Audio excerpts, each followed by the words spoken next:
In this video, I will show you how you can use MobiMatter and install MobiMatter eSIM on your device. You just need to start by selecting the plan that you want to go with. Now keep in mind you can review what network they are using for a specific country. Let's say you are traveling to Singapore, Malaysia and Thailand. You can see that they are using the 3 mobile network. Otherwise you can click on buy now, and after that you need to make sure to complete the checkout process. Once you have completed the checkout process, you will going to receive a QR code that you then need to scan with your mobile device. If you are using iPhone, the steps will be different. Otherwise, if you are on Android, you just need to start by heading over to your device settings, and once you are in, you just need to look for the connection, mobile network or SIM manager.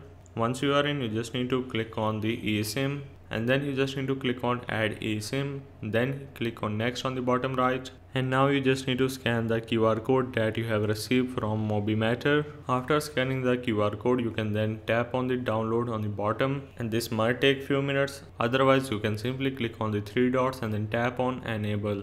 If you are on some other devices, you might have the toggle option, which you just need to toggle it on and you are good to go. So this is how you can use MobiMatter and install MobiMatter eSIM.